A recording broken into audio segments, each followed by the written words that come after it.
All right, we're live, everybody. Welcome, everyone, to We Are the Batman 100th episode live stream. I'm Mike. And this is Matthew. We're doing this. We are. Why are we doing this? Why did I come up with this idea? Why did I decide to do this? Why did I think this was a good idea? I mean, I just wanted to do a Q&A, but you were like, let's go live. Let's just go live. Let's just go live. Let's see what happens. Let's see what happens. I don't know. What's the worst that's going to happen? The worst thing that's going to happen is that nobody tunes in, nobody sends us any questions, and that's fine. That's fine. We're still going to do it. It just means we get done sooner. There you go. So everybody, welcome to our 100th episode. We have done 100 episodes of this show, just shy of 2 years worth of shows. Man, oh man. Well, that's not entirely true because we did miss quite a few weeks. Yeah. Date-wise, it's probably been 2 years, but we don't have 2 years of episodes. No, we do not.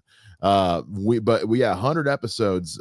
We've been doing this show, just two nerdy, dorky friends that just like the sound of their own voices and like forcing their opinions on the public. So that's what we're here to do. And we're doing it live today. So like you're extra roped in for it if you're watching us live. Maybe I should have changed my name.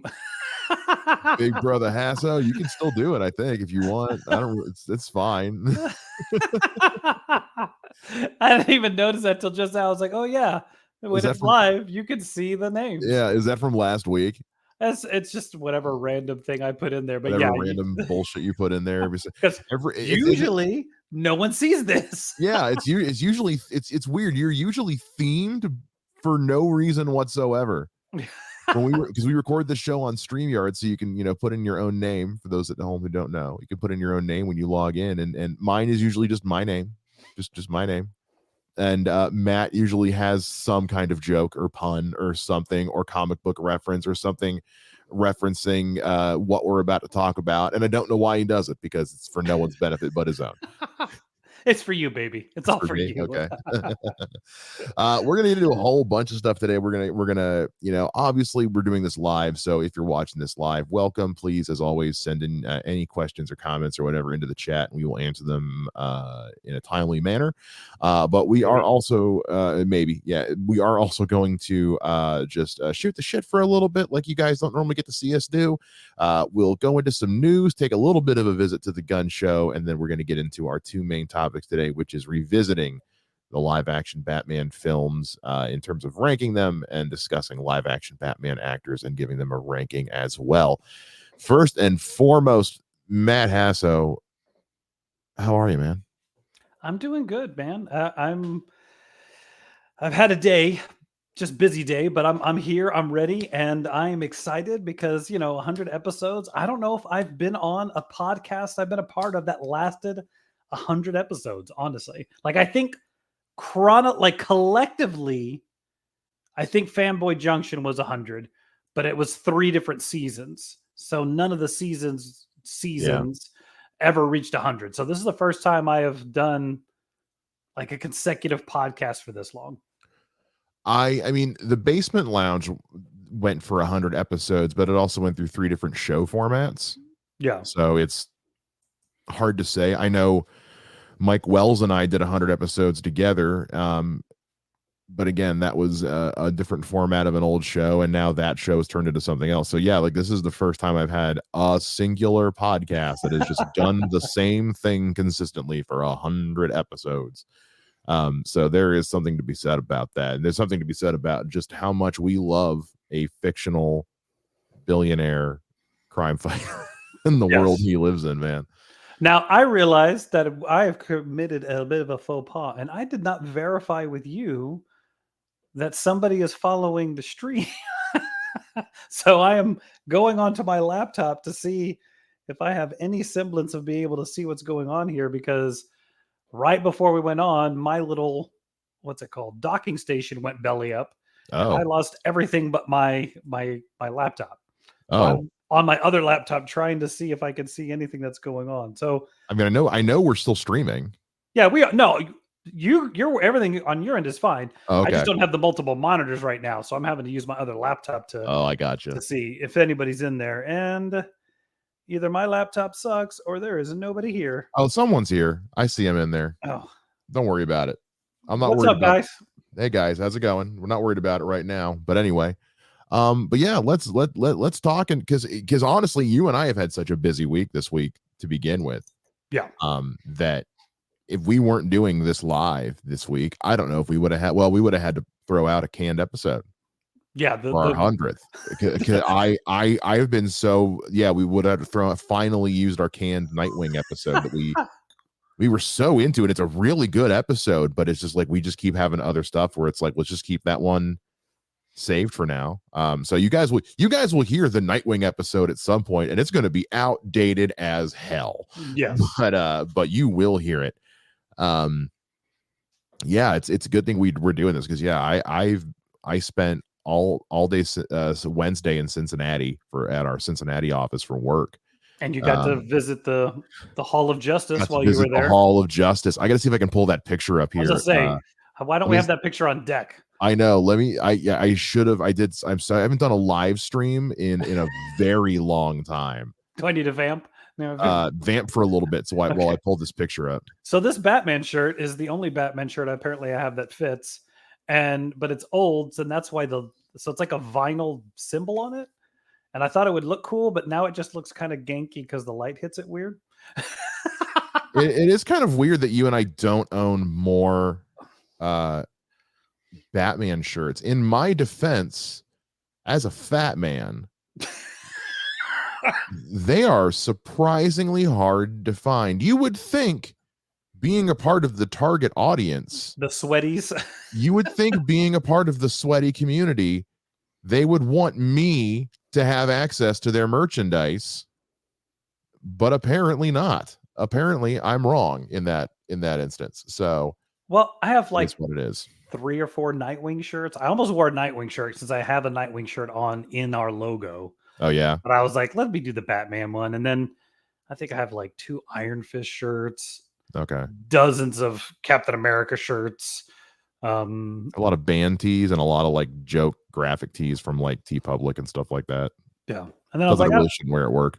It's like it's our 100th episode. I got to wear something Batman. I think I've got my new Batman Beyond shirt on, which so, I've been so cool. I love this shirt. I was just Googling Batman Beyond shirts. I was like, there's got to be something out there. TeePublic had Jack. I found this on Amazon, and it's literally the logo with like the belt on it.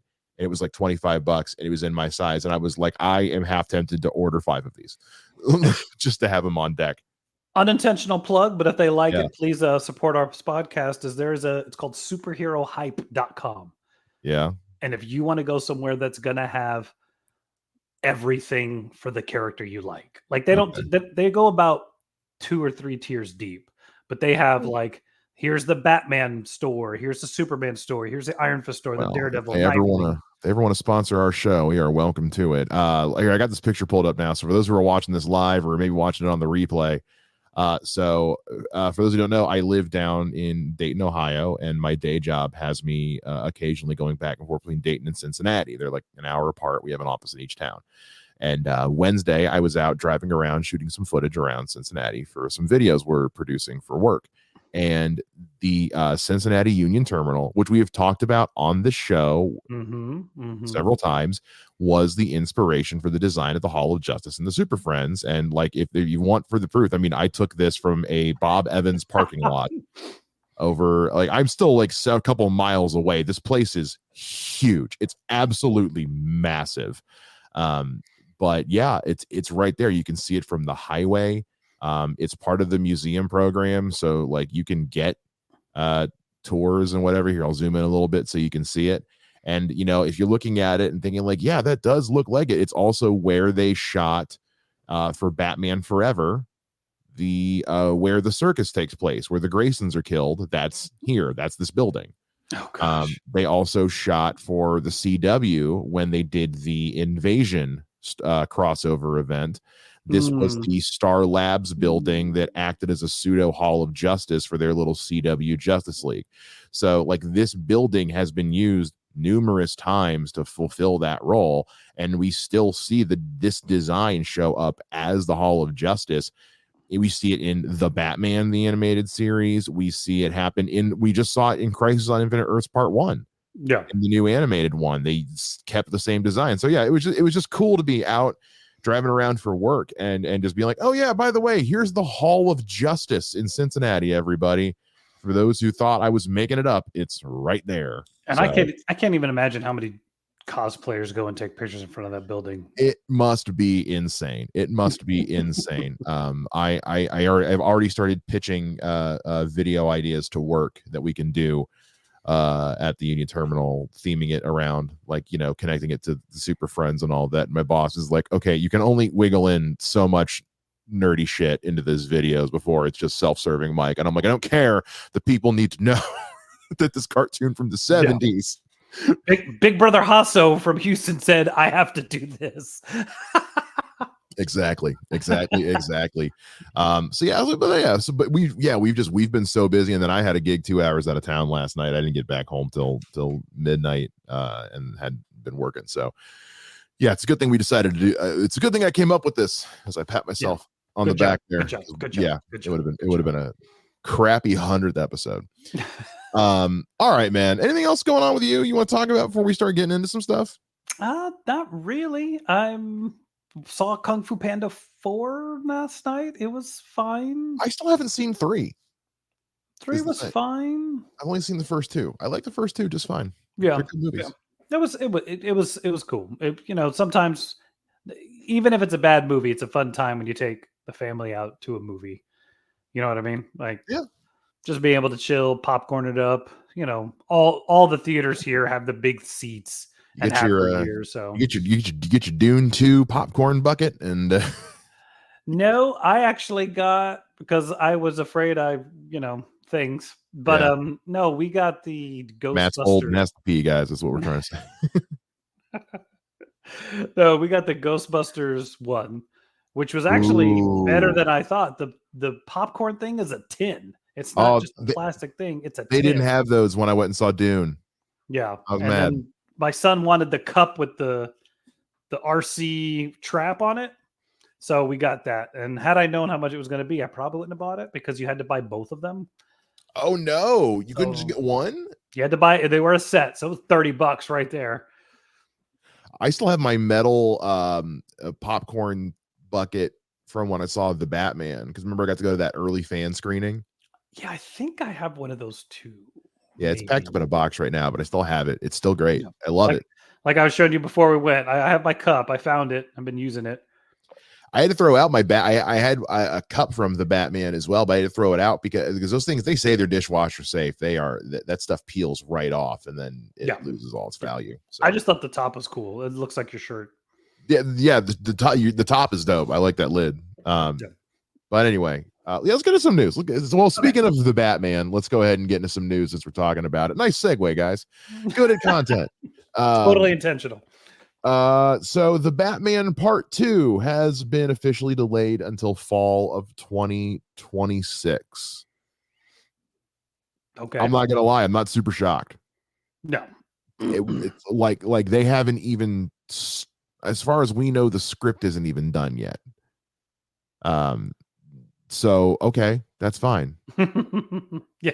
I'm not too upset about this. I know that's a weird thing to say, but it's like, look, if we treat the first movie as a proof of concept, that movie was delayed twice. So if there's anything about proof of concept with Matt Reeves, it's that, man, I am willing to wait for quality. Look, I'm gonna shit on one of your favorites, but also just shit on a bad movie.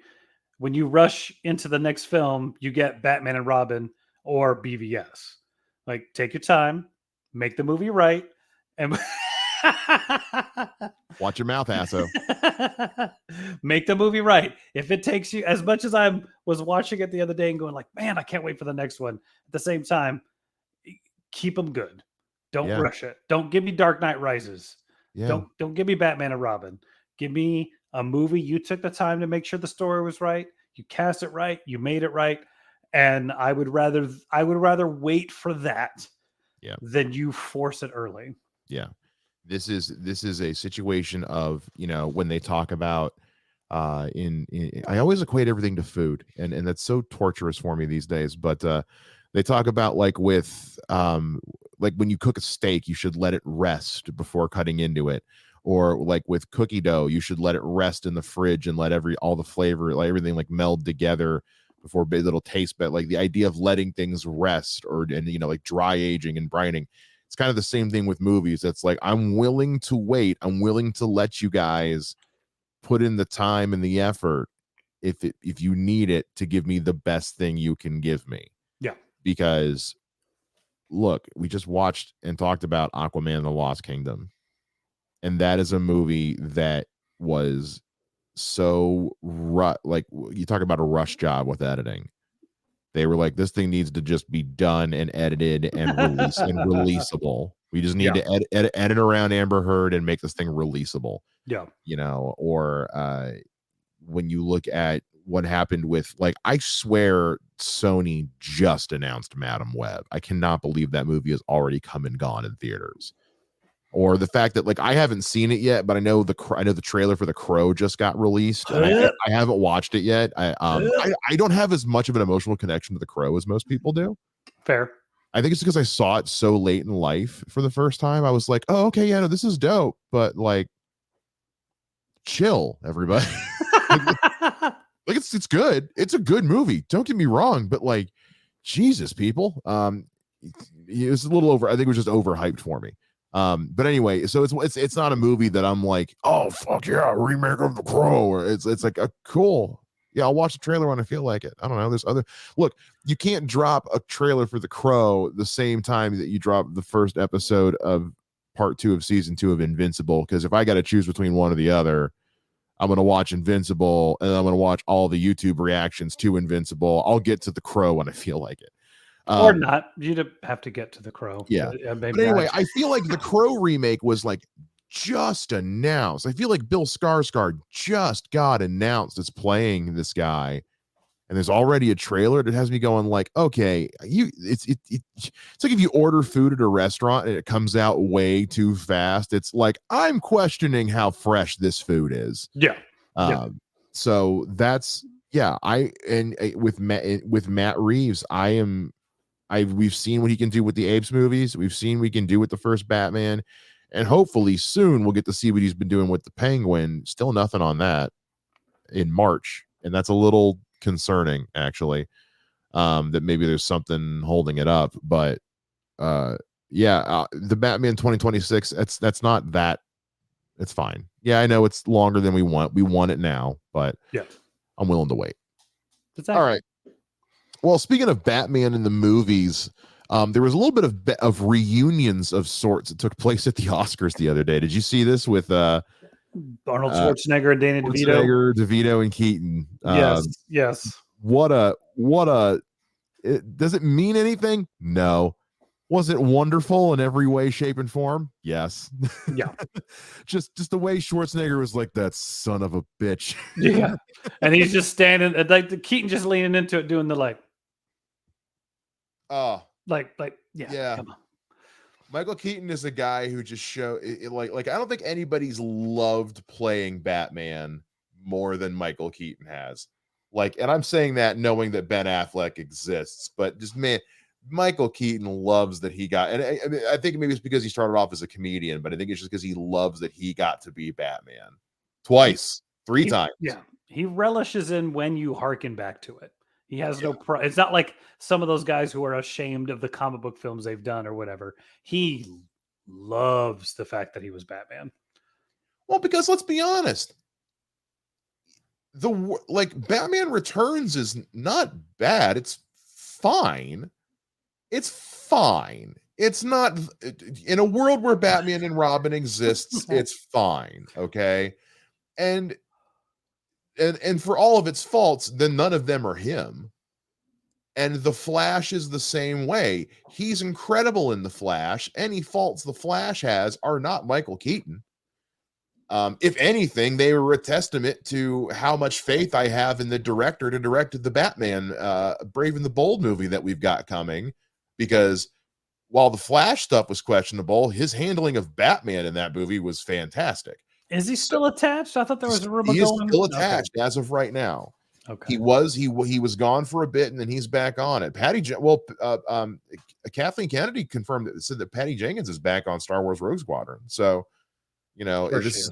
this seems to be the year of people going back to things they left. But Why not? why not? So, but yeah, Keaton was always good. Like the problem was never Keaton. Yeah, You know, I'll give and that. yeah, well, and then even with DeVito and Schwarzenegger, I mean, Schwarzenegger was just one tiny piece of a very bad soup. You know what I mean? Like Yeah, you know, and with DeVito, that was just a script problem.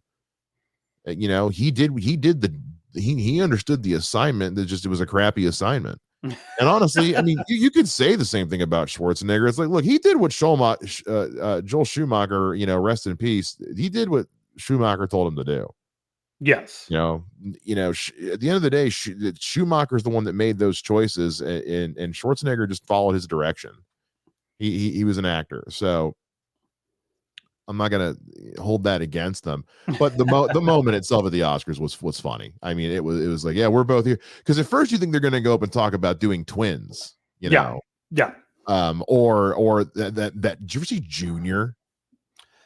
I never watched it. I know what it Don't is. don't. It's Oh yeah, it's that's what I've so heard. not funny. Like it's just boring and unfunny. It's a hilarious concept, Yeah, but it's not funny. But yeah, but then the fact that it goes into just like, yeah, we both hate Batman. yeah. What a great segment that was. I just wanted to bring that up because I thought that was funny.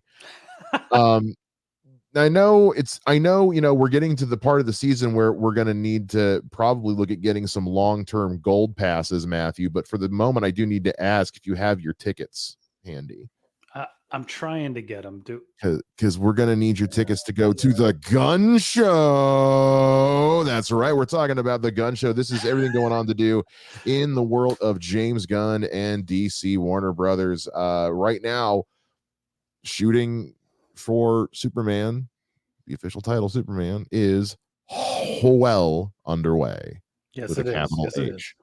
H. He has been sharing nonstop aerial pictures and videos from his cell phone. Yeah, he has. From is it Norway they're at right now? It's something like that. Like they're definitely location scouting Yeah. Well, no, they're on location. or on location. I Shooting, guess what yeah. I mean. Yeah. Because that initial image that got released, you know, we talked about it last week with our Aquaman episode, but you know, it was the logo was covered in snow. Yeah. So I think we're getting something to do with the Fortress of Solitude with this. I don't know a whole lot of other reasons why you would take the trouble to location scout for that kind of climate if you're not going to do the Fortress of Solitude. I mean, Otherwise, you could just do it on a volume. yeah, he said that he did, what's it called? He took inspiration from the first Donner movie, from some of the comics that we've talked about in the past. Mhm. So yeah, 100%. The Fortress of Solitude is in the north. It's insane. Well, and it makes me happy because I know, and I know we've heard about this from Leonardo DiCaprio when he won for The Revenant. Like it's getting harder and harder to shoot location for winter weather, snow weather, because you know climate change is a thing. You know, there's just less and less snow, but that leads me to the whole, like, you wouldn't make the effort if it wasn't important. And it's important to me too, because you know something I've really been paying attention to in the last few things I've watched lately is how important location is with conveying like the atmosphere of a setting. Yeah. What I mean is, like, when I went and saw Dune 2, I felt the heat of that desert because they were shooting in a desert. Yeah. Okay. When I tried to watch the first episode of the Avatar, The Last Airbender live action show on Netflix, not a fan, by the way, when they're shooting the water tribe in this Arctic land, I could 1,000% tell they were on a soundstage. It felt so fake and not cold. You know what I Yeah. mean? Like it was so obvious they were avoiding shooting with too much sky showing because they were on a soundstage. Like it was very clear they were shooting indoor for outdoor, you know, fake winter, what have you. and it was like, and it took me right out of it. Okay, it took me right out of it. So that gives me hope for just like what they're going to be able to convey with shooting on location, to where we'll really be able to, as a moviegoer, like feel like it's like, oh yeah, no, it is cold there right now. Well, look at the first Superman movie. Like Yeah. there are scenes in that movie, when they're in Kansas and they're in Smallville. It's like you don't get that on a stage. You don't get that with the volume. Yeah. The volume has some cool stuff, permanent, Yeah. golden hour, fantastic, but you don't get that depth. That like, look at this entire place and the sky behind them. So Yeah, you don't get to do that crazy forced perspective with that church too. You know what I mean? EQ3Q says you're too powerful. Nice. I like it. You're too powerful. That is, I think that's probably my buddy John. Okay. And every time I would do this thing where he was a martial artist, and I always use them, people are messing around, they'll hit me, Okay. like would nudge me, and oh, it's too powerful, too It's an inside powerful. joke. There it is. So, okay. Cool. All right. Awesome. Yeah, man. So we also got confirmation, speaking of James Gunn and things he's working on. Peacemaker season 2 starts shooting this summer. Yes. Now, this led to question. Jennifer Holland confirmed this with somebody in comments on her Instagram, and then James Gunn followed it up with a follow-up confirmation. He also clarified the timeline of everything, because they're like, well, how can this start shooting if you're still shooting Superman? To which he said, I'm not directing every episode of Peacemaker season 2. Duh. Yeah. He didn't direct every episode of season 1 either. No. He wrote every episode. That's all that he needed. After that, it's up to everybody else at that point. Same thing with Superman. He doesn't need to be there for every single episode of Peacemaker. So they're going to start shooting the ones they don't need him for right here in the summer of this year. Oh, hell yeah. Yeah. Well, because usually if the creator is directing the pilot, he's directing that pilot to set the tone of the show. Yeah. He's already done that. Because I think he did the first 2 and the last 2 of the first season. I could be wrong, but I think he did those 4. I'm not sure which ones he directed me on. I can find out if you let me look at my phone for a second. Yeah. Well, go ahead, you do that. Because I literally, like, just within the last week, did a rewatch of Peacemaker. I had a day last week. I was not feeling well, so I took a sick day from work, and I laid up, and one of my favorite reactors that I follow, that I support on Patreon, had actually put up all their reactions to it on Patreon, just because DC stuff doesn't do well with reactions on YouTube.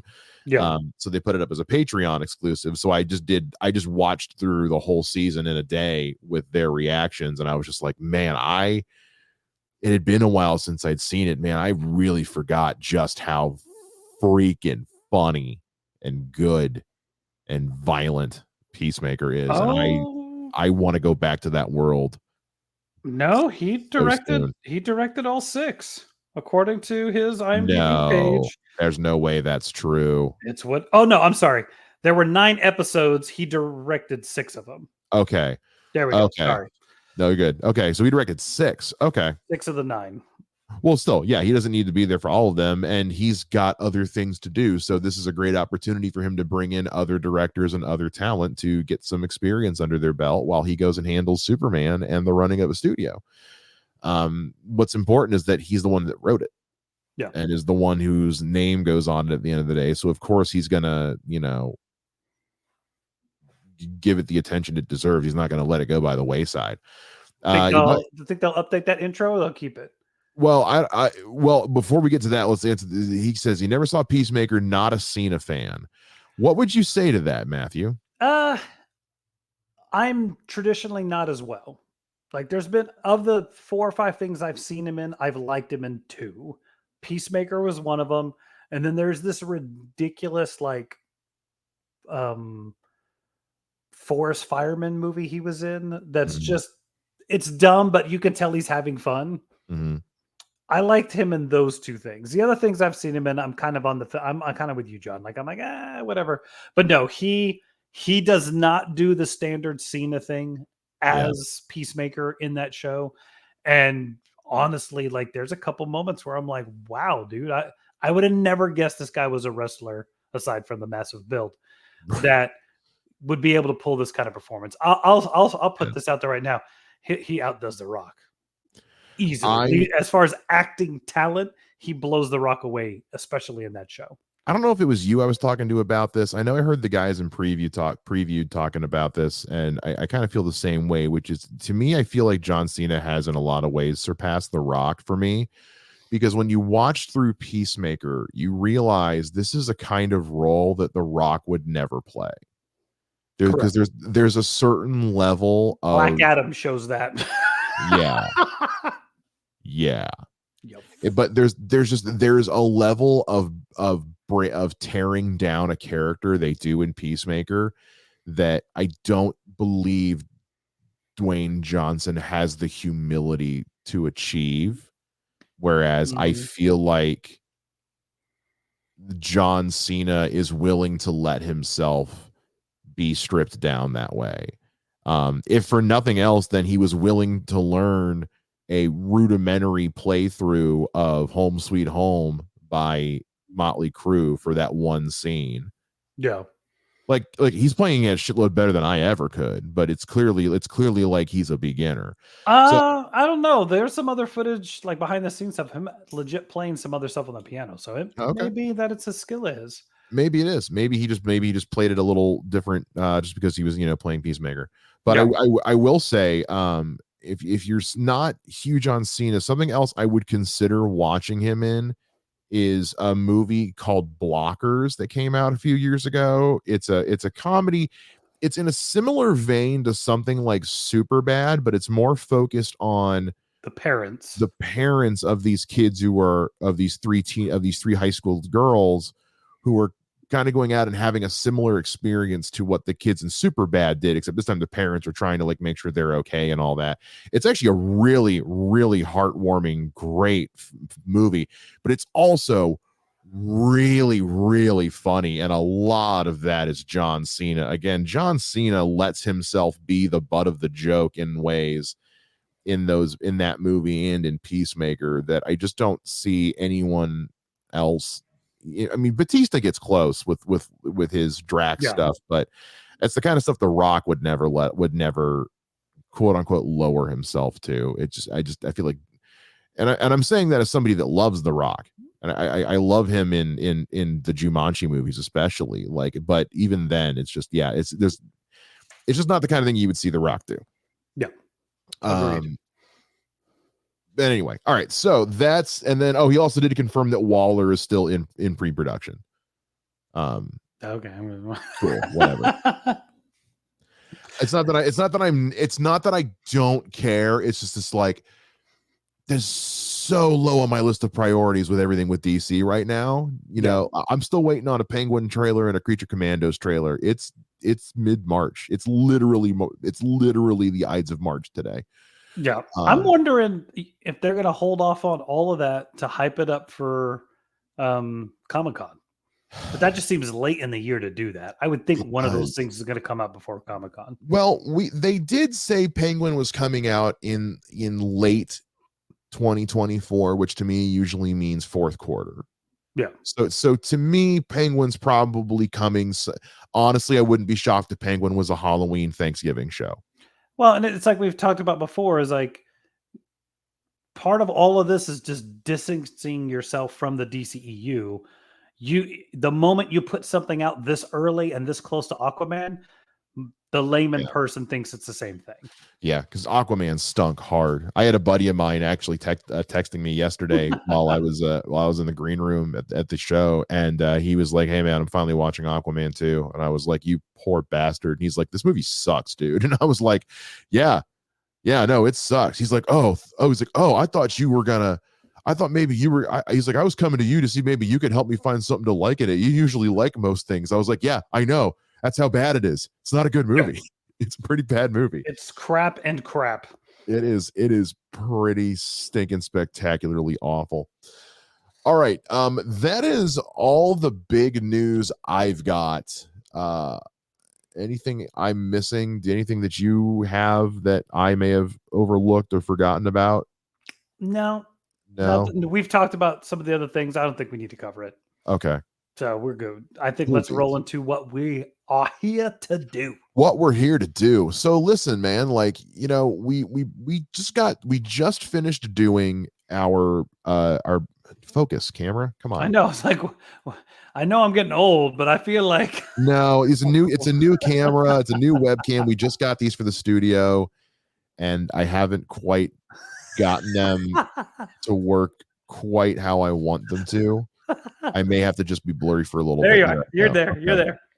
I need to find the settings for this camera We so that are professionals. we're so good at this. We're so good at this. Why don't you guys do more video episodes? Ta-da! Yeah. By the way, yeah. Don't get used to this. Yeah. Peacemaker, Reacher, the same movie, Fast X. Yeah, Reacher was a good show. We're fans of the Reacher here. I have not seen Reacher. Wait, I thought I have not watched Reacher. You I know. son of them. Dude. Do you know how many shows there are to watch on the internet? That's fair. That's fair. We had to do a live episode this week just because we did not have the time to record anything. True. And So yes, anyway. thanks, John. I'm fully aware that I sound and look like Ray Romano and Kermit the Frog. Yeah, it's good. With a little bit of what's the bit from Family Guy where like it's Kermit the Frog, Ray Romano, Hulk. That's his name. No, the guy from Ghostbusters who played Egon, son of a bit, Harold Ramis. And one other person, and they're all just going, and they all talk, and it's the so exact funny. same range. He said Reacher and Shogun Ramon. I did watch the first episode of Shogun yesterday. Okay. Oh my god. Yeah. Oh my god. It's so good. I was pitching Dune to somebody as Game of Thrones in space. Okay. Shogun is Game of Thrones in like feudal Japan. Okay.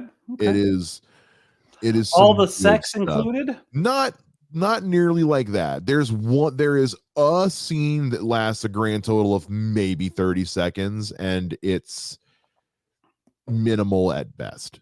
Okay. Like it's like there's like a nipple for like a second. Oh, I'm not watching it. I need but like dudes get their heads chopped off. Yeah. Nice. Yeah. Nice. It's good. It is I will say a lot of subtitles because a lot of it's in Japanese. Anime, bro. I know. Okay. You'll be fine. That's the only thing I would say is just like this is not it's kind of like when I was watching Echo, where it's like, this is a show I need to be focused on at all times because I have a lot of reading to do. This is not the kind of show where I can usually just be like chill and relax and absorbing the screen. It's like, no, I have to do homework. But really good. All right. So we've been doing a monthly segment called the Batman Breakdown, where we've been breaking down the live action Batman movies in chronological release order. We started with the Adam West Batman movie from 1966, and we just recently did Justice League and did our look back at the Batman, since that was how we literally started the show, was with a review of the Batman. Yes. So now, and we some time ago did do a ranking of our top 3 live action Batman films, and I was curious that now we've taken the better part of 2 years breaking down these movies. How do you feel about, like, now that we've delved deeper into these movies, how do you feel about your rankings of the live action Batman films, Matt? Well, it was kind of funny because, if memory serves, we said only one per franchise. Yeah. So it was kind of interesting because, putting other ones in there changes the top 3 depending on how you want to do it. And I think sometimes we set up those top 3 so we can actually talk about not the same things all the time. But no, it was so, I don't think my list has changed, because my list, do you remember your list? Because I watched it today. I don't, but I could probably guess off the top of my head. Yeah, it's Batman 80. Yours is Batman 89, Dark Knight, and the Batman. Yeah. And then Yeah. mine was Not in that order, but no, yeah. that was your order. You had the Batman as your number 1. You had Dark Knight Oh, as your I thought number you were saying 2. I had 89 as my number 1. I was No, like, no, are no. you sure? No, 3, 2, 1, 3, 2, 1. And my Okay. 3, 2, 1 was Batman Forever, the Batman, and Batman Begins. Okay, that's right. Yeah, I remember that. Because I think that's I think doing that episode is what got us interested in doing the breakdowns to begin with, because we were like, wow, we have wildly different top threes, and the way we each felt, because I think that was the episode where I found out how much you liked Batman Forever, and I was like, that's a discussion. That's a whole conversation. And it was we talked about Batman Forever a lot, actually. I actually found myself, I remember, because when I rewatched it for the breakdown, I was like, this is better than I remember. Yeah, the Kilmer stuff is. The Kilmer stuff's great. When the Kilmer stuff is still shit. Woof. Yeah, when it's a movie about Batman, it's good stuff. Anything outside of that, I'll hard pass. Yeah.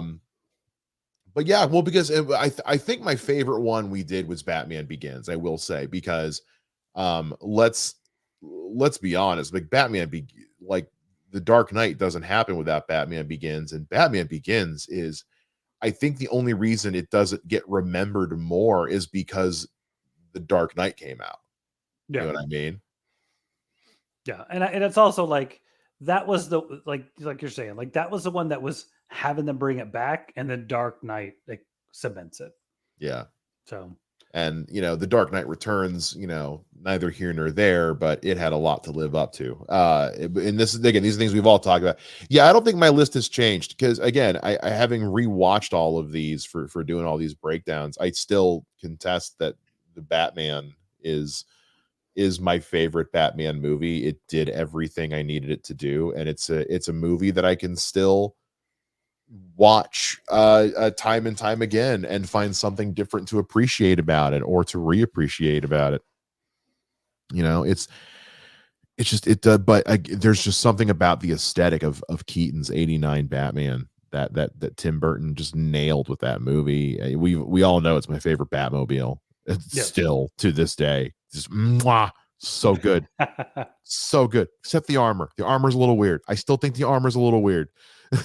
Shields. Yeah, it's just a little, that the shields thing is just is the only part where I'm like, it is what it is. It is what it is. So with that in mind, we actually realized, I think we talked about it mildly, but then someone made a comment about, hey, are you guys ever going to discuss the live action film actors? And we were like, oh, we've never thought to do that before. It was one of those, like, what do you mean we did that an episode? What? Yeah. Wait, we did that, right? We did that. We did that, right? And then I think I called you on the phone and I just said, we're the dumbest sons of bitches on the internet. Yeah. How are we 60 episodes in and we've never discussed this portion? And I was like, yeah. And then we're like, well, let's save it for our 100th. So we've been sitting on this for about 3 or 4 months. Yes, we have. And it's a pretty easy list. I'm not gonna. Yeah. We'll go through the actors. We'll go through all the actors discuss them, and then I think at the end, pick our top 1 or 2. Yeah. I don't know if mine's going to be a surprise. I doubt it, but it might be, depending on how much you've been paying attention to what we've done over the years. I don't know. It's true. Well, let's get in. Well, before we get into the movies, I guess I'm sure people might want to say, like, what about TV? Look, there's not enough TV to really talk about when you really get down to it. It's Adam West, and then the kid from Gotham, who the less said about that, the better. Whoever played him on Ian Glenn that played him on Titans, the less said about that, the better. And we've never really talked about the old black and white serials. I'm not going back that far, guys. I'm sorry. I'm just not. They are what they are, and it's kind of weird to look, because we watched it. It's on Tubi. So me and my kids watched. Really? Yeah. Oh my God. Me and my kids watched an episode, and not since Holiday Inn have my kids been that uncomfortable with how racist the casting is. Oof. Because you have like the whole. I'm just going to say there's a Japanese character who's not portrayed by a Japanese man, and I'm not going to discuss it any further. And they say some words about his appearance that do not age well in the slightest. But the funniest part is they do like these fight scenes, but it's like, this is pre 1940. Yeah. Martial arts doesn't come here till like the 60s. Yeah. So like it's just them poorly boxing and kind of wrestling. It is what Batman did in the comics, you know. So he's definitely the Batman of that time, but that Batman of the time is very boring to watch. Yeah, and then the only other one is that we did have one episode of the CW Crisis on Infinite Earths where Kevin Conroy plays a broken and beaten and twisted take on Bruce Wayne. I've seen this. I've not seen the full crossover. I have seen his scenes on YouTube. They're very good, but that's because it's Kevin Conroy. Correct. If Warner Brothers and DC had been smart, they would have already done a live action Batman Beyond movie with him playing old man Bruce Wayne, because you could have just done it. Yep. Honestly, I think I pitched that when I did our Batman Beyond pitch. Yes, you did. Yeah, yeah, you did. That sounds like something I would do. And my horrendous casting of Batman, who after watching Aquaman 2 was like, nope, I was wrong. Never. I was wrong. That was a bad idea. Ooh, was he? I don't even think we talked. I don't think we talked about him at all in the review. Dolph Lundgren was straight ass in Aquaman 2. Holy crap, was he bad? Yeah. Anyway, so we've got the list of live action actors here. I'm going to be looking off camera. Sorry, guys, I know it's not professional, but it is what it is. I got my setup working. If you want me to do it instead, do you want to just put it up on screen? Yeah, why not? Yeah, let's put it up. You know what? I'll do that. I'll put it up on screen there. Neither one of us have the following that requires us to be on screen. That's 1,000% fair. You are not wrong in the slightest. All right, let me get this. As much as I would like to believe, yeah, there are people out there just dying to see. I know. All right, so yeah, we've got the list here. Let me. Yep. So we got George Clooney, Adam West, Robert Pattinson, Val Kilmer, Michael Keaton, Christian Bale, Ben Affleck, and all the movies they were listed in. Damn it! What? Who's Batman? What? Batman 66. I don't know. You wrote this. I know. Batman. No, that's the British version of the movie, because it's Batman. It's Batman. Son of a bitch. We're so glad you could be here to help us, Batman. It's Batman if he was a lawyer. Yeah. So Robert J. Batman. Robert J. Batman, Esquire. Yeah. God, talk it. Of course. That's awesome. Whatever. Yeah. Fantastic. Okay. Way to go. Do you at least have the one that was in chronological order? Can we do that list? This is the one I have. I put the chronological right after. This is the one I have. No, this is what we're leaving up. Yeah, okay. We're leaving this up. I can't. Sure. For anybody who we're live. Fuck it, we're live. Yeah. Whoever didn't know that George Clooney cameoed in The Flash, well, you know now. Look, at this point, you know. Yes. At this point, it's been long enough. That movie is eligible for trivia competitions. It's been long enough. It's on Max. Okay. Yes. And it sucks. So whatever. It's fine. It's not fine. It's mediocre at best. So let's talk about. So we'll start with Adam West. You know, and what can you say about Adam West that hasn't been said a million times? He is, you know, of the era. He is what they needed him to be. Your buddy has pointed out you also spelled it Batman Forver. Perfect. I don't like the letter E. That's the lesson we're taking. Well, what do you mean the letter E? The letter A is what you left out of Batman. I mean, either way, I don't like English. You don't like vowels. I don't like vowels. You don't like vowels. You know, Adam West.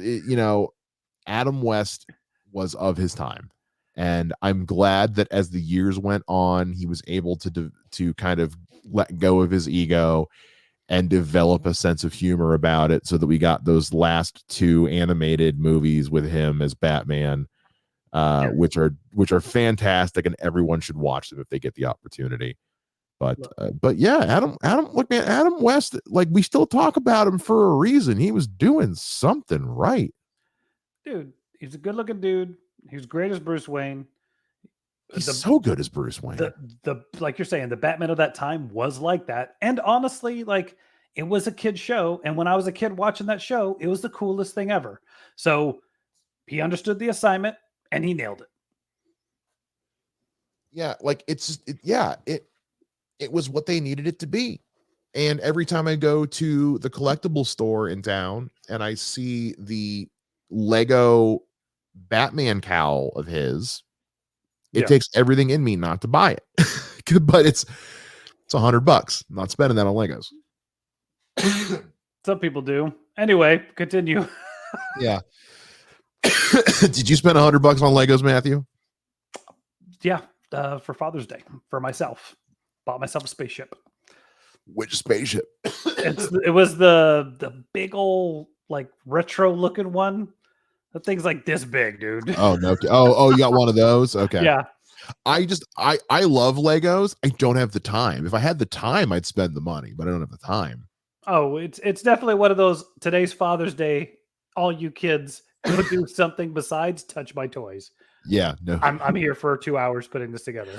Go away. When I was a kid, man, I used to all the time at, like, my birthday, I'd ask for, like, a CD and, like, some clothes and a book and a new Lego kit. And then as soon as we were done opening presents and eating cake and all that, I'd go in the dining room, put my new CD in the CD player, and I would spend the rest of the night building my new Lego set. Mm-hmm. Mm-hmm. I had the weird underwater ship from the Phantom Menace. I had Jeff Gordon's DuPont NASCAR racer. Had some Harry Potter play sets, some other stuff, big old robots, that kind of thing. Good stuff. Love Legos. Yes. Wish I had the time. So then from Adam West, we go to Michael Keaton. Look, we've talked about Michael Keaton at length on this show. He comes up all the time. Like, again, it was a pick nobody could have predicted, and to have left such a lasting mark, that, like, him being a part of the Flash is one of the saving graces of that movie. You know, I mean, people were suddenly ready for him to come back and just be Batman again until all the hiccups at Warner Brothers started. Like, it's crazy to think about, you know. He's fine. I've never understood. I'm putting the list down for a sec. I've never understood your dislike of Michael Keaton. I don't dislike him. I just don't buy for a second he could be Batman. I just never have. I don't know if it's the whole he was Mr. Mom and that kind of stuff. Just something about it. I just don't buy him as Batman. But I mean, I could make the argument that's what makes him such a good Batman, is because he's not what you would expect.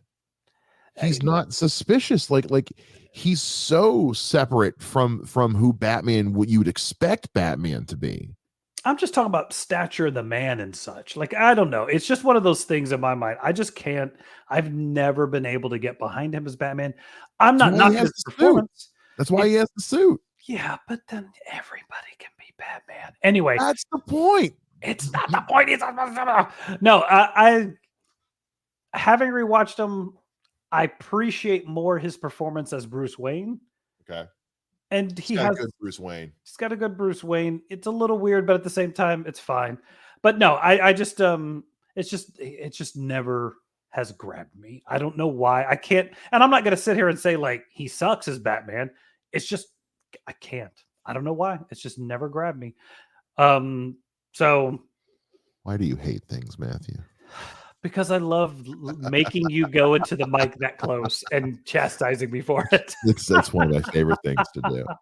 I think what makes Michael Keaton so unique is that, like, for the longest time, he was one of the few that really differentiated the different facades of Batman. Yeah. You know what I mean? Like, there's Batman, there's Playboy Bruce Wayne, and there's by himself Bruce Wayne. Yeah. because even with Kilmer, as much as I do enjoy Kilmer's performance for the most part, the stuff with him and Nicole Kidman just drives me nuts. It's so bad. It's still pretty much like he doesn't really have a Playboy Bruce Wayne. It's just Bruce Wayne and Batman. Clooney is just George Clooney. Christian Bale was kind of the next one to really get into that idea of separating the three facades. But Keaton, I think, and Adam West was always just Adam West. Yeah. So Keaton was the first one to really do it, and he did it noticeably well, I think. So that's what makes him that's why, like, when Clooney shows up in The Flash, people laugh. Yeah. When Keaton shows up in The Flash, people get excited. Yeah. So no, I think, like, I can't knock his performance. I've just never been able to buy him in the role. It's just one of those things. Hater. I know, pretty much. But yeah, it's just, yeah, I don't, I got nothing. It's just one of those things. Like, I liked, like, when it first came out, of course, it's a Batman movie. I watch it all the time because it's Batman. But, we've talked about it before. Once Forever comes out, I never go back to the Keaton ones. And then once the Nolan ones come out, I never go back to the other ones. Have you read any of the 89 comics yet? I have not, no. Give them a shot, man. They're good stuff. They're really good.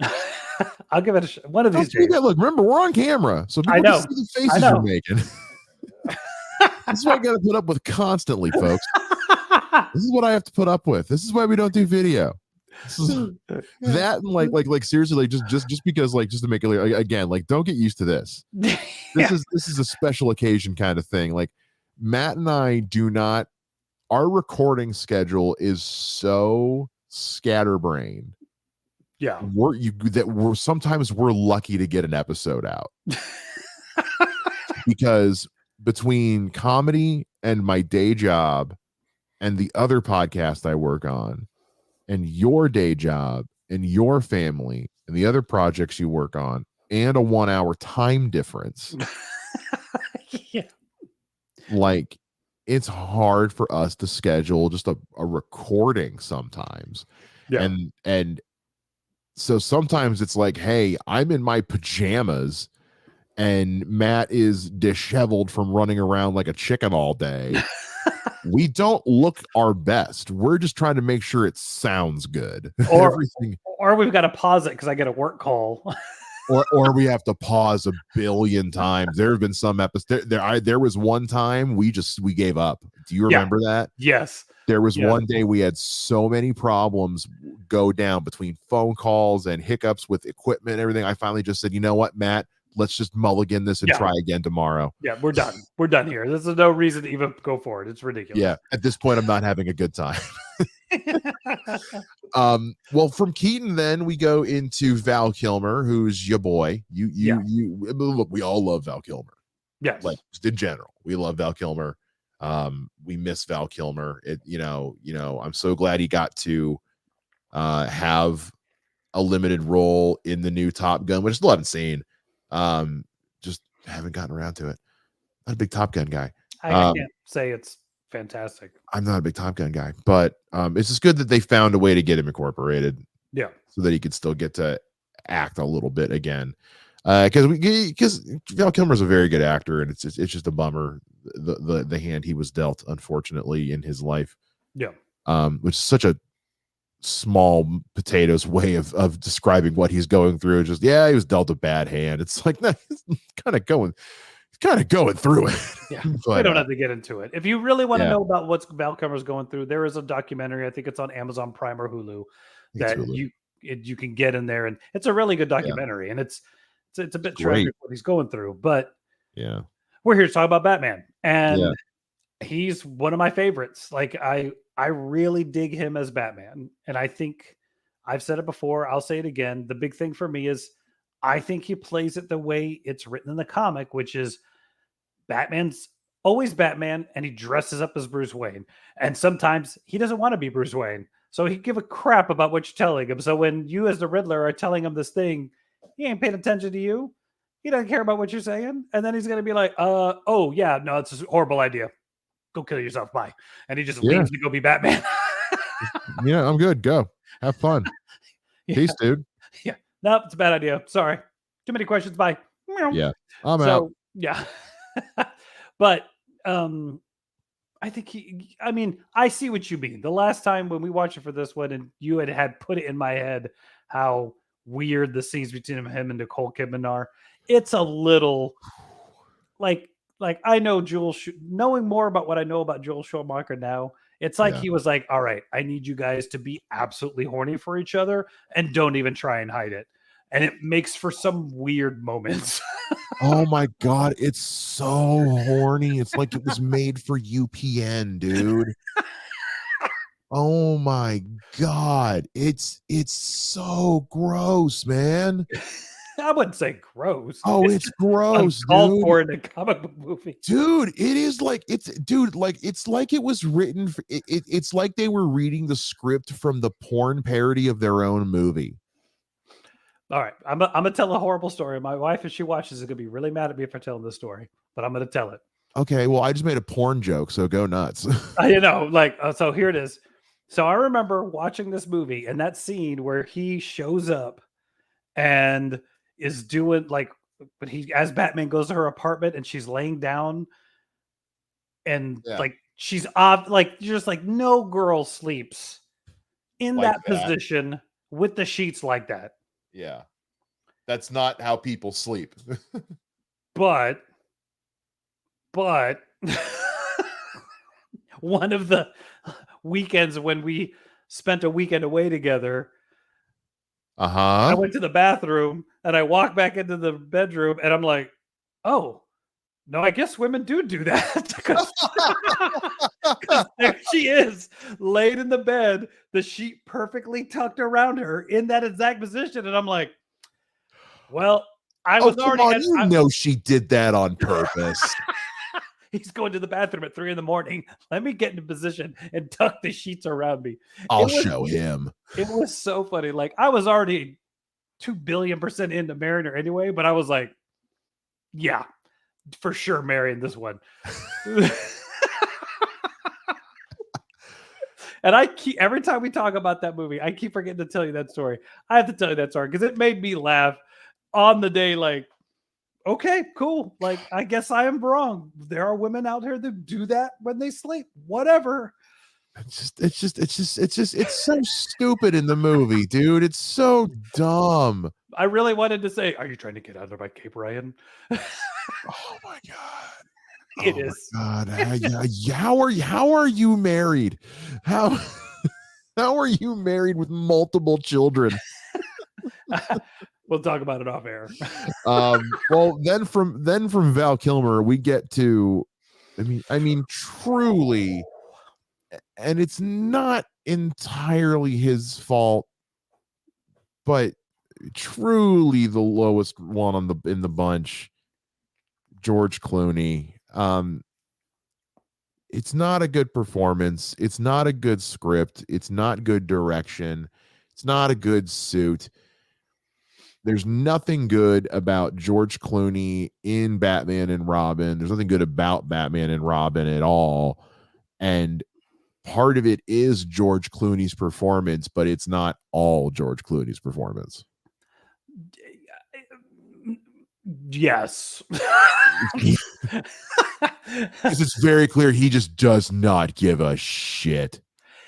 I think he's not mature enough to do what he could have possibly done, given what you see him do later after this movie. But Yeah. two, I think the other thing is that, like, at this point, it's a toy commercial. Joel Schumacher is just getting a paycheck. Yeah. He's been told the things he has to do. He's just doing the thing. I don't think even if if George Clooney wanted to do something real with this, Joel Schumacher was just not, because I don't know if you ever watch Inside the Actor Studio, but George Clooney talks about like every time he was like, all right, we're rolling, you have nothing to live for, and action. And it would just be like, what? Like your parents are dead, you have nothing to live for, action. And he would just be like, God, okay. That sounds like how Michael Bay directs. Yeah. So I think that on top of him being horribly miscast at that time in his career. Yeah. Because I'll say this. Somebody knowing now if they had known then what they know now, I think they should have let George Clooney get a redemption as Batman and let him be in the Flash. There was a lot of things. There was a lot of things they could have done with that, and I appreciated what they were going for with the cameo at the end. I really did. Like, I genuinely appreciated what that was for. Yeah. In a world of the multiverse where that movie was a good movie and the DCEU didn't crumble the way it did, who knows what we could have seen. Yeah. Because I do think George Clooney is a good enough actor that he could pull off a decent Batman Bruce Wayne.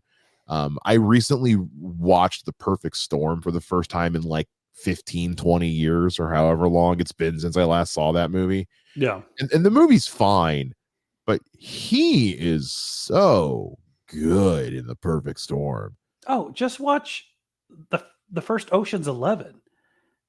Swagger Bruce Wayning all over that damn movie.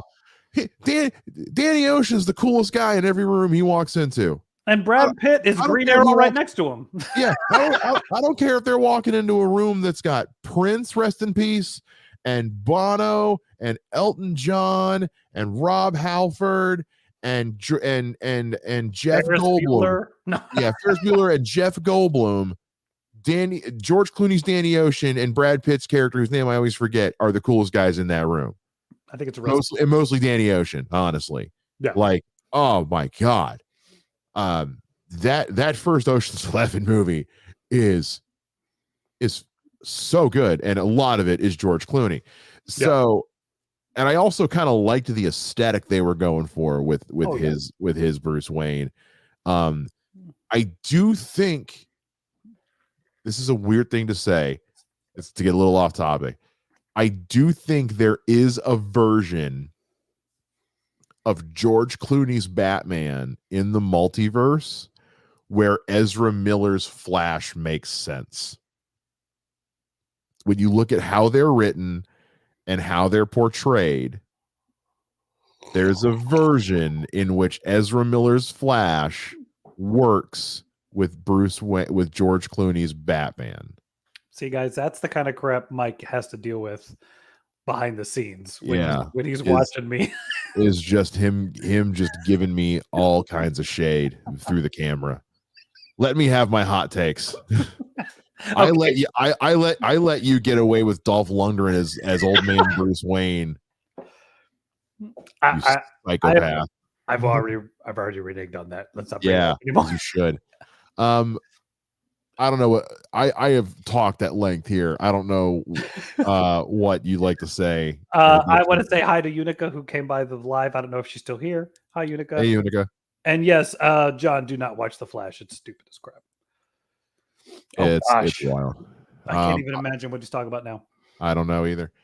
All right. Well, then from Clooney, we get Christian quite Bale. the surprise in Christian Bale. We get Jesus Christ and Master of the Gun Kata, Christian Bale. I do not like Equilibrium. I know. You said that last time I brought up that joke. Yeah. I love that movie. I want to love that movie. I love the concept. It's a movie that I love. I love on paper. Yeah. There's just too many times in the movie that they contradict their own rules where I'm like, I can't take it seriously. Yes. There's something they break their own rules too many times, and there's something missing from that movie. How many times have you watched it? Several. Okay. Many times. Because it's a movie, it's a movie I want to love. Yeah. So I've watched it many times trying to see if I can. It's like American Psycho, and it's weird that they both have Christian Bale in them. These are two Christian Bale movies that are beloved, that I have watched more times than I can count, and I just cannot figure out why I don't like them. Yeah. Equilibrium to me, and this is maybe going a little more with what the commentary talks about, is it breaks its own rules, but if you know what's happening, it's not. But at the same time, I don't know that I've actually sat down and tried to figure out when it's breaking them. Like Tay Diggs smiling breaks the rule, but when you find out he's part of the thing, it makes total sense he's smiling. But at the same time, like, I'm not going to sit here and tell you you're wrong. Like, there's a reason they didn't release it in the States, like Yeah. all over the place. They did limited because I saw it in the theater here, but they didn't do it a nationwide. It's one of those movies that I remember being in college, and it was one of those movies that fall under that category of like college pretentious, where it's like where like every college kid saw this movie and suddenly thought they were like the next great film Yeah. critique philosopher or whatever. It was that, Donnie Darko, and like Repo the Genetic Opera. Yeah. Only one of those I actually still like to this day. For more, if you want to hear me rag about more pretentious movies, follow me online, guys. Yeah. All right. Yeah, we get into Christian Bale, man, and what a tour de force of a performance this guy delivers across 3 movies. You know, you said it yourself that Batman Begins is your favorite Batman movie, and like I said earlier, like Christian Bale did what only Michael Keaton had done up to this point, which is really hitting the 3 facades of Bruce Wayne and Batman, which is Batman the Masked Vigilante, Bruce Wayne the Playboy, and Bruce Wayne the damaged, borderline psychopathic, just unhinged individual who's just trying to make sense of his world. Well, and I think Christian Bale also has the advantage, like, he gets to be Batman in 3 different movies, full on Batman, and some of those Batman in different stages of their career. He gets to be Batman at the beginning, Batman experienced, Batman coming back. So there's a lot he gets to work with. You know, we don't need to go too far into the thing, but I think like when you get into the I feel like I'm getting ahead of myself, but I'm gonna throw it out there anyway. Like when you're talking about actual acting talent, I don't think anybody on this list gets anywhere near where Christian Bale is as far as an actor is concerned. Like just being an actor, he blows everybody out of the water. He's one of the best actors, I think, of our generation. Like he's amazing. So I think, he's going to be good. And like up to that point, physically, he's one of the only guys like. Kilmer, I think, had the stature, and I believed he was Batman. But like, there's no doubt in my mind Christian Bale could have pulled it off. Yeah. Like Kilmer, I could believe got ripped for the suit, but was using a stunt man. If you had told me Christian Bale did all his own shit, I'd believe you. Yeah. And they talk about it. Like if you watch the behind the scenes stuff, there's some of those fight coordinators, they talk about how like quickly he could learn things and how crazy he was with the fighting. Yeah. And, you know, but I think, yeah, as far as raw talent, he's amazing. There's moments, especially in Batman Begins, where you're just like, this is a master class actor that let you put him in a Batman movie. Yeah. You know, Well, go ahead. No, there's no reason he should have agreed. He didn't need to agree, but it allotted him a lot of opportunities he wouldn't have gotten if he hadn't done it. But I mean, there's no reason you get this super amazing actor to go, Batman sounds fun. Sure, why not? Like, well, yeah, you also got to remember too, like when you look at everybody who's in like this is Christopher Nolan in like the early stages of being like Nolan, you know, like he's obviously done Memento at this point. But you know, he's coming in here with just an absolutely, he's like, Christian Bale, hey, do you want to be Batman? I don't know. Who else said yes to this?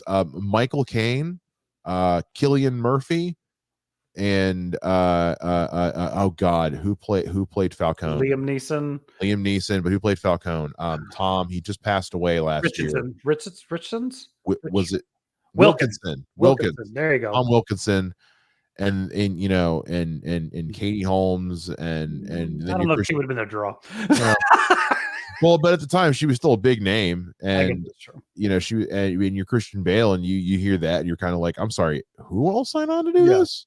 You got Watanabe, you got Ken Watanabe, you got Sirius Black.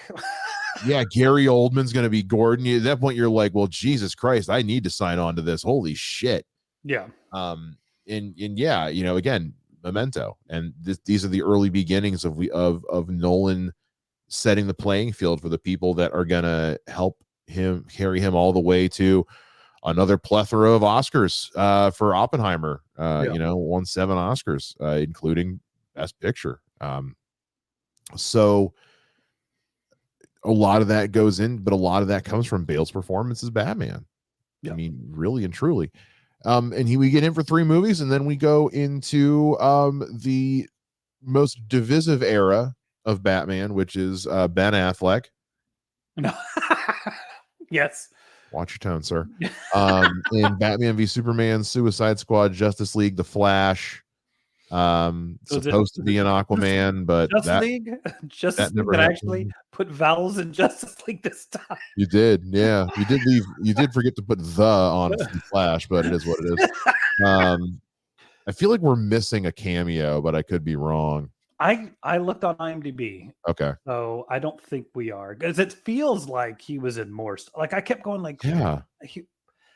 I don't think he was in the first Wonder Woman. I think there's a message that goes back and forth. I don't think he's not actually in it. No, he sends her the pictures or whatever. Yeah. But yeah, I don't know. I'm looking at this list and I'm like, I swear there's another one in there, but I must be wrong. I'm remembering something incorrectly.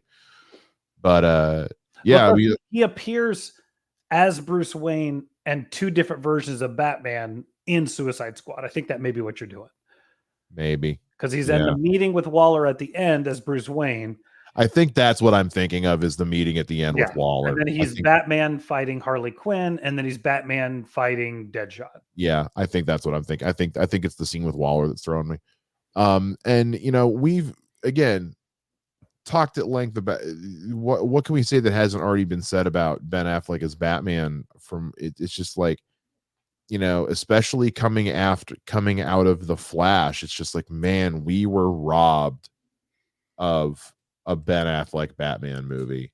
Yes. Like just man, this guy was dialed in and was just like, it's just like, yeah, you guys, hey, we've got what could potentially be the next truly great Batman whenever you guys are ready for him. And they just never were. And I like, as much as I don't like the portrayal of Batman and Batman versus Superman or Justice League, he's doing it 110%. Mm-hmm. Had I been into what they were doing, I'd have been like, this is amazing. Because even though, again, like, I don't want to get into pooping on the movie per se, but even though I'm not in what they're doing, he's selling it. He's doing what they've asked him to do as this version of Batman. Yeah. And it just pains me because I'm like, man, I really wish they would have just let him do his own Batman movie. I can't even imagine what that Batman versus Deathstroke would have been like with freaking, Manganiello as Deathstroke. Like, we were freaking robbed horribly of that situation. It's crazy to me that it's like, there was a point in my life where I lived in a world where we were on track to have a Ben Affleck written, directed, and starred in Batman movie versus Joe Manganiello as Deathstroke. And like, to have that taken from us. Yeah. You're like, come on. It's hurtful, Matthew. It hurts my soul. I mean, yeah, it's saying, because I remember when he put it on Instagram, the little clip of Manganiello walking in the armor. Like, holy crap, we're doing this. It was so good. It was so good, man. It was so good, man. And maybe if you get this out of Zack Snyder's hands, Batman will make sense. Sorry, I had to do one. I hate you. And then we get to the most recent one, which is Robert Pattinson in 2022's The Batman. Yes. We've talked about this at length. it's about as good as it gets, guys. Yeah. I feel like this is when I remember they announced Heath Ledger as the Joker. And I think I said the same thing about Pattinson as I did about him. There's nothing I've seen that make me think he can't do it. There's nothing I've seen him do that makes me think he can do it. Let's see what happens when it comes out. And then it comes out and he just crushes the ever living crap out of it.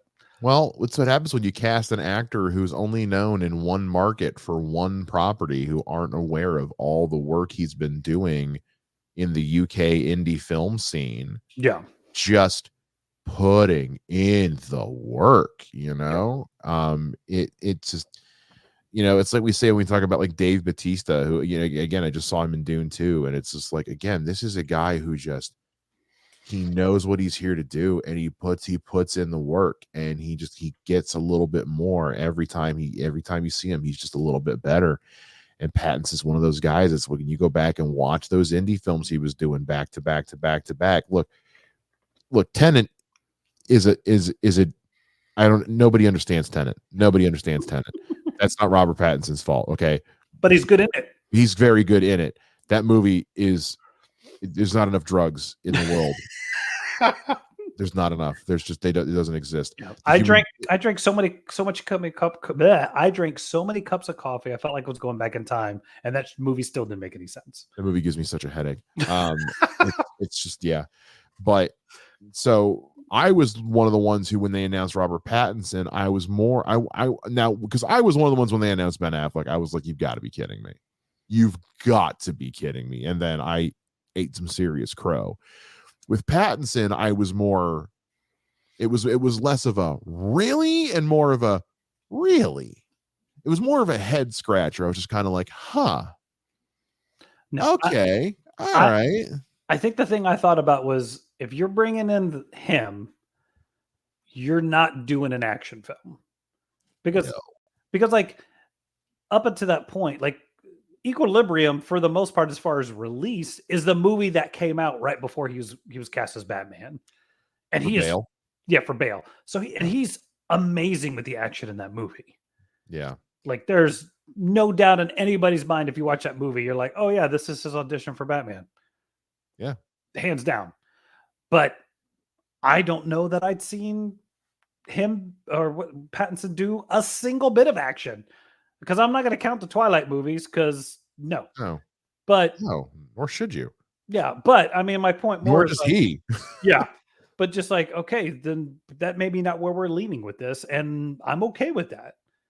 Well, because even Ben Affleck had talked about wanting his film to be a more of a detective story anyway, and I think Warner Brothers and DC and Matt Reeves buy that product as well. I think they all knew, like, the people who are going to see this movie, the Batman fans, want a detective story. They want a mystery. They've been clamoring for it. It's on social media.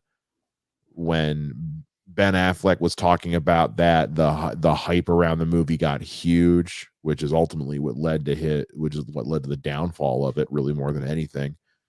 But I think Matt Reeves knew going into it, like, oh, well, then we're going to give the people what they want. Yeah. Well, I mean, we talked about it when we did our top 3, is like, look at Captain America and the Winter Soldier, or Captain America and the Winter Soldier. It's like, you took a hero and you just didn't make it. Still has action, but you dropped them in a spy thriller. And they have not done that with Batman in any of the movies. Kind of like the Dark Knight was more of like a cop, like kinda. It was kinda. But my point more is, like, it's just a Batman doing Batman things in a Batman movie. Like, some of them are good, some of them are bad, but it's just Batman being Batman. DC's never been very good at playing with the genre blending. Usually, like the DC movies, good or bad, have always, at the end of the day, just been a comic book movie. Yeah. Marvel was the first one to really start playing with the idea of using the superhero, getting away from superhero being a genre and superhero being a medium. Same way with what Guillermo del Toro has done with animation. So I'm hoping that with James Gunn over at DCU and with what we've seen with Matt Reeves doing that with his take on the Batman, is like, yeah, let's play with some genre pastiche. Let's do some genre pastiche play with our superhero movie. Yep, I agree, and I think he does. To me, the fact that because he he of anybody is Batman the most throughout his film. Oh yeah, no, I think he spends probably 75% of the movie in the mask.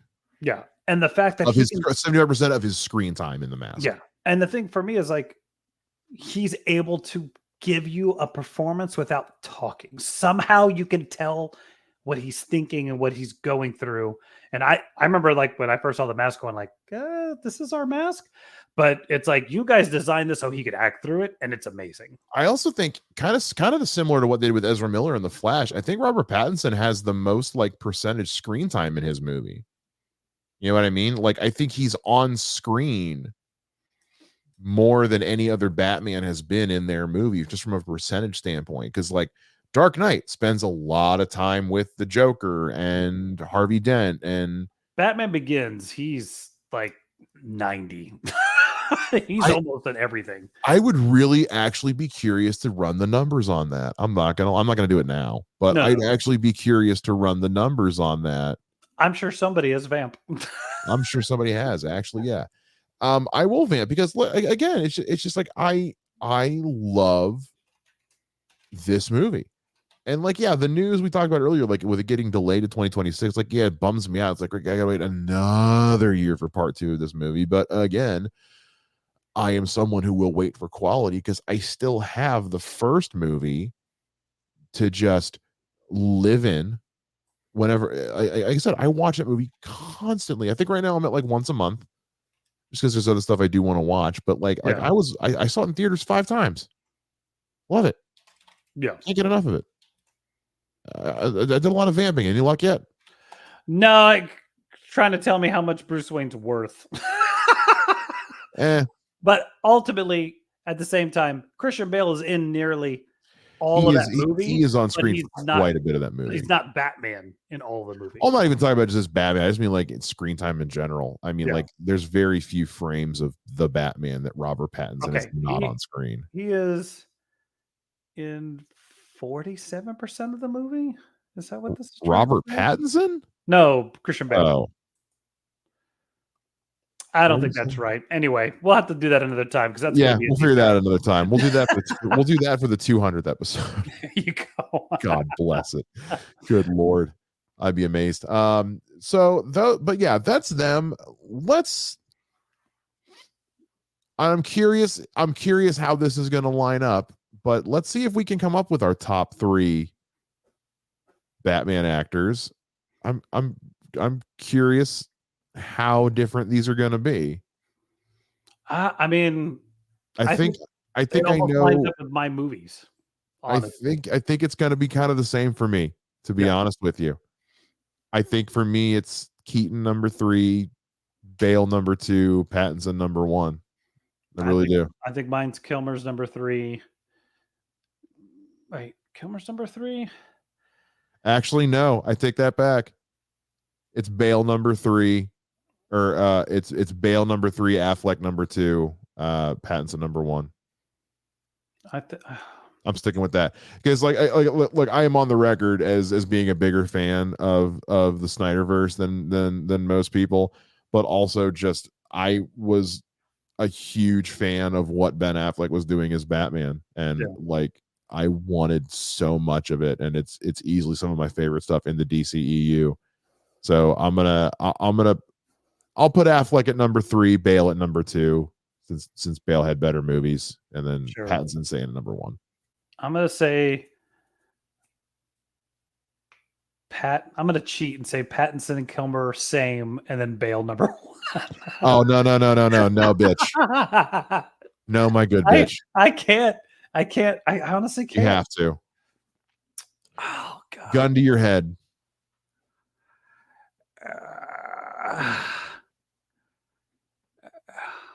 I think I'm gonna have to give it to Kilmer, only because of time. How much time you've had to live with it? Yeah, because of the time I've had to live with it.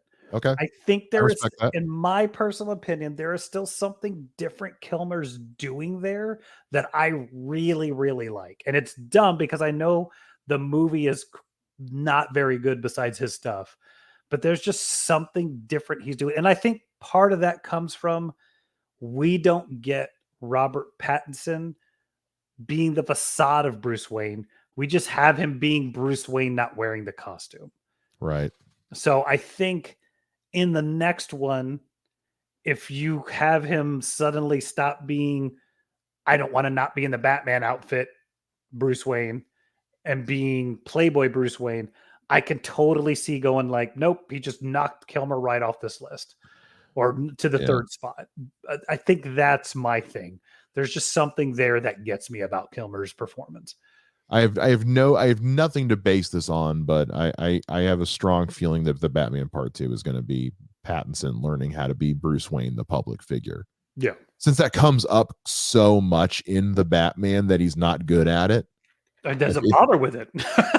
He doesn't care about it. Considering that they're really going for character growth with this Batman, I wouldn't be shocked if that's a big part of Part 2. Even though I do love that scene.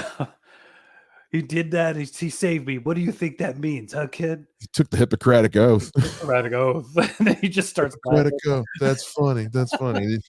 You can see the look on Penguin's face of him going like, yeah, I don't know what that is. Yeah. You sure you don't want me to shoot him?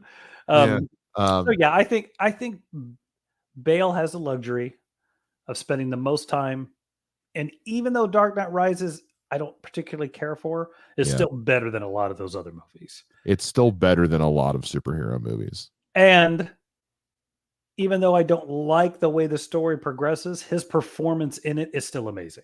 Yeah. Yeah. The problem is not him. The problem is never him. I feel like the worst Batman movies come down to script issues, honestly. Big time. Big time. It's just usually whenever the script has been handled by somebody who doesn't know anything about the property and or doesn't care. Or you're trying to sell a bunch of toys, and that's what this movie's about. Or you're trying to sell a bunch of toys, or you're just trying to get people really freaking horny. I don't know. God, seriously, like she just like, it's like how do you still have a medical license, lady? How are you still licensed to practice medicine in any state in the continental United States? Never run into a Batman before. Apparently, my God, lady. She would be the Huntress of Gotham. I don't know if you know the Huntress in comic book canon, but she's like apparently one of those characters who slip with a lot of the heroes. Apparently, yeah. It's one of those. I feel like they've never, and I know with comic books in general, we've struggled over the years with how to write our female characters. Huntress is one we've really struggled with. That too. Never. It's like what's a really if somebody really wants to get into Huntress, what should they read? The Wikipedia summary of her character. Honestly, man, they don't do her very well in the comics. In anything really. The best thing has always been JLU. JLU did Huntress the best. I don't know. I thought she was pretty fantastic at Brave and the Bold. Shut up. When her and Black Canary are fighting over Bruce Wayne. Oh my! Anyway, we're going off topic. Anyway, live action actors. We've got our top three. Yeah, mine's gonna be Bale or not Bale. It's gonna be Affleck, then Bale, then Pattinson. Is anybody still with us? We have 4 people. Yeah, we got 4 guys watching. Thank you guys for watching along. Hey, if you guys got any questions or anything you want us to get into, we got about like a little less than 30 minutes left here before we need to call it a night. So if you guys got anything you want us to talk about, any questions you want to send our way, throw them at us. If you got anything at all, while we're here live, please do. I do want to say thank you to everybody who is watching with us, who have been watching with us. And if you're watching this or listening to this on the replay, 100 episodes, guys, seriously, thank you for sticking with us. If you've been with us from the beginning or however long you've been with us, we really do appreciate it. This is just it's a show between 2 buddies. It's just 2 buddies that like podcasting and like comic books and like Batman and DC. And it's an excuse for 2 buddies to hang out and just do something fun that we enjoy doing. Thank you, Unica. You are so nice. Thank you so much. We really appreciate that. That's my you're my little brother. She's my little sister. Gotcha. Don't let her watch your kids though. She'll steal them. I, no kids, no kids, no sir. Don't put that. Don't you put that on me, Ricky Bobby. Yeah, it's cool we gotten this far, and it's cool that we're gonna ride this wagon until the wheels fall off. Who knows when that'll be. Trust me, there are some weeks we struggle to come up with episodes, guys. Yeah. There are days, there are definitely times where it's a struggle, and we'll hit that wall at some point, and we'll figure out what to do from there. Hopefully enough stuff starts coming out with DC and all that, now that we're getting into the James, the times of the gun, the age of gun is upon us. The Gunverse. The Gunverse is upon us, so maybe we'll have plenty more to talk about. But it has been a lot of fun doing this, and I'm glad that I get to do this with a good buddy of mine. So thank you guys for letting us keep doing this. Well, and yeah, it's kind of funny because I remember how we started this. You had like tweeted something, I think, about you had been on the podcast I was doing, I think, twice up to that point. 2 or 3 times. Yeah, and then I think you put out there, I really want to do a Batman podcast, but I don't know or is anybody interested? I don't remember how you said it. I was like, look, I just want to do a podcast where I can just talk about Batman. Yeah, and I think I had already stopped doing Fanboy Junction, and I was like, hey, so what are you thinking?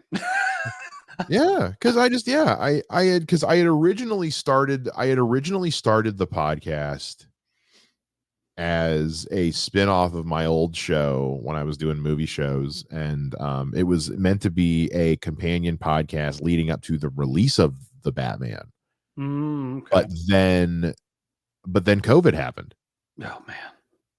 And so, production was shut down, everything ground to a halt. And so I was like, okay, well, this show's dead 2 episodes in. Everything stopped, everything screeched to a halt. So then once the movie came out, I was like, yo, this it's a testament to the movie, but that movie awakened something in me as a Batman fan, where I was like, I just need to be able to talk about Batman as much as possible. And